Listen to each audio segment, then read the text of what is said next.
Hola, ¿qué tal? Estamos ya iniciando la segunda parte del cuarto periodo, el periodo de asentamiento. Usted sigue estudiando su libro y además fíjese bien en el diagrama que corresponde a este cuarto periodo, liderado por Josué. En la clase de hoy vamos a ver la conquista del reino del norte, la parte norte de Israel. Vamos a también revisar la división de las tierras que se dieron a las 12 tribus. Y por último, vamos a darnos cuenta de algunas características del liderazgo de Josué para poder aprender más de esta persona maravillosa que fue en su tiempo. Dios les bendiga. Iniciemos. Después de la caída de los reinos del sur, ahora Israel tiene un reto: conquistar el norte. Javín, quien era el líder principal, el rey de esa parte norte, organizó al liderazgo de aquel lugar para luchar en contra de Israel. Eso lo vamos a ver relatado en el capítulo 11 del libro de Josué. Josué salió victorioso junto con Israel de aquella gran batalla y la ciudad de Azor fue devastada. A propósito, apenas en el año 2012 se encontraron las ruinas de la ciudad de Azor, la ciudadela, las plazas, incluso acueductos de aquel lugar fueron finalmente constatados y verificados esta ciudad y su existencia.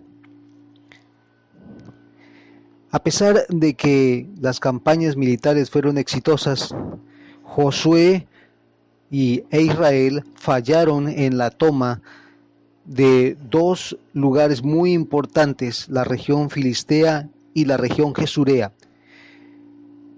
Estos más adelante fueron realmente un dolor de cabeza para la nación israelita, aún en el tiempo de los reyes. La ciudad filistea se constituía principalmente por 5 ciudades que, aunque ciertamente eran algo independientes, tomaban decisiones en conjunto: la región de Gat, la región de Gaza, Ascalón, Ecrón y la región de Asdod. Números capítulo 33, versículo 55 dice: y si no echares a los moradores del país de delante de vosotros, sucederá que a los que dejaréis de ellos serán por aguijón en vuestros ojos y por espinas en vuestros costados, y os afligirán sobre la tierra en que vosotros habitaréis. En la escena que podemos ver está justamente un momento situado en la batalla de un hombre muy famoso contra otro hombre también famoso en la historia. Ustedes pueden reconocerlo, se llama David y Goliat. David era israelita y Goliat un filisteo. Estamos hablando de la trascendencia de no haber limpiado el territorio totalmente. Terminó siendo, como le dije hace un momento, un dolor de cabeza para la nación israelita en años posteriores. Pasando al tema de la división, encontremos esta sección en los capítulos 13 al capítulo 24 del mismo libro de estudio. Para comprender un poco mejor la tierra de Israel, creo que es importante que revisemos el mapa mundial.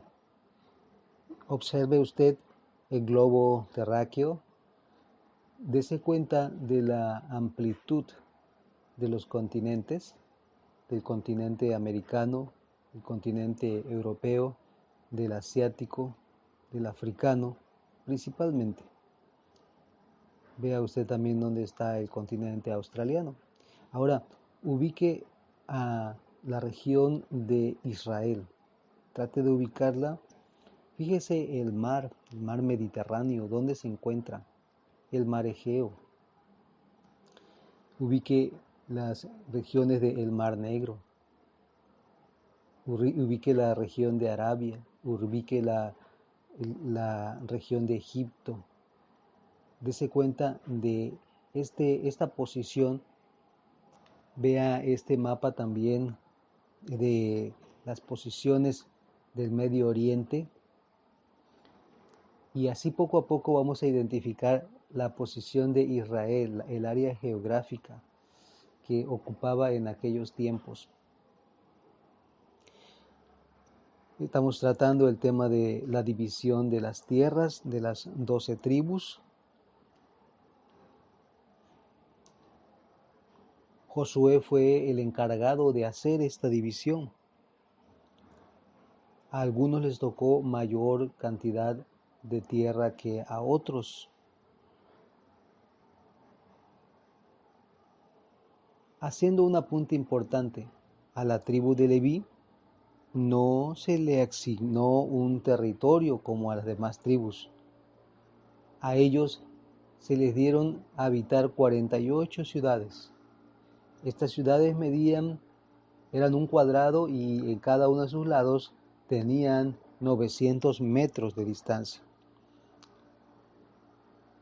Allí, dentro de las 48 ciudades, había algunas que se les llamaban ciudades de refugio. Estas ciudades no debían estar a más de 50 kilómetros una de la otra. Eran lugares donde podía ir a refugiarse alguna persona que accidentalmente hubiera matado a otro. Un homicidio imprudencial. Allí podían ser refugiadas y podían guardar su vida, siempre y cuando no hubiera ni premeditación, ni alevosía, no hubiera intencionalidad. Las citas que corresponden a lo que he explicado está en Números 35 del 1 al 8 y en Josué 21 del 1 al 3. También vamos a encontrar aquí cómo las tribus de Rubén, de Gad y de Manasés, media tribu de Manasés, habitaron hacia el oriente del río Jordán. Esto, dentro de la historia bíblica, nos va a hacer resaltar un momento donde las tribus que estaban más alejadas de Jerusalén, de Silo, decidieron hacer un propio santuario para ofrecer ofrendas al Señor. Cuando sus hermanos israelitas oyeron que ellos estaban haciendo estas ofrendas de manera independiente, decidieron ir a hacer guerra porque temían que Dios se molestara por la división que estaban originando. Pudieron arreglar finalmente el conflicto y así quedó estipulado que ellos estarían en las fiestas principales y que, bueno, consideraban esa distancia importante, pero que sí, habría 3 fiestas importantes en las que ellos habrían de participar en el futuro. Estas 3 fiestas las encontramos en Éxodo 23 del 14 al 19. Son las fiestas, como las observa usted en el gráfico, de panes sin levadura, que representaban la salida de Egipto. También se le conocía como el pan de aflicción. Esta pues representaba los días en que Israel salió de Egipto camino al mar. Se celebraba en el día 15 del mes de Abib, que corresponde al mes de abril de nosotros. El día 14 era el día de la celebración de la Pascua. También la segunda fiesta se le conoce como la fiesta de la siega, es decir, los primeros frutos que daba una cosecha. Se llevaban como ofrenda las primicias, la fiesta de la siega y también la fiesta de la cosecha o fiesta del Pentecostés. Finalmente, cuando se alcanzaba la totalidad de la cosecha, también se daba una ofrenda y agradecían a Dios la gran bendición que les había dado por el fruto que la tierra de ella tenían, pues de ahí conseguían su alimento. Y después de la conquista y la repartición, Josué ya era de 110 años. Entonces convocó a la nación en Siquem para repasar la historia y retarles a seguir adelante siendo fieles al Señor. Esta frase se ha hecho célebre entre el mundo creyente hoy en día. Josué 24, del 14 al 15. Él le dice al pueblo, escojan a quién van a servir, pero escuchen bien esto, yo y mi casa serviremos a Jehová. La respuesta del pueblo también fue contundente. No serviremos a ningún ídolo, sino solamente al Señor nuestro Dios. ¿Qué podemos aprender del liderazgo de Josué? Sin duda, hay cosas maravillosas dentro de su persona que son ejemplo para todos los cristianos hoy en día. Veamos algunas de ellas según las Sagradas Escrituras. En Deuteronomio 34:9 nos dice que él tenía un espíritu de sabiduría. Dios le había dado un espíritu para ejercer la sabiduría. Josué 1:5 nos dice que Dios caminaba con Josué, Dios estaba con él. Y Josué había aprendido a caminar, por supuesto, con Dios. En el 1:6 nos dice que Dios le había pedido que fuera esforzado y valiente. Y por supuesto, Josué respondió, fue un hombre esforzado y valiente. En el 1:7 nos dice también que Dios requería de él que fuera obediente a su palabra, a su ley. Josué fue un hombre obediente a la ley de Dios.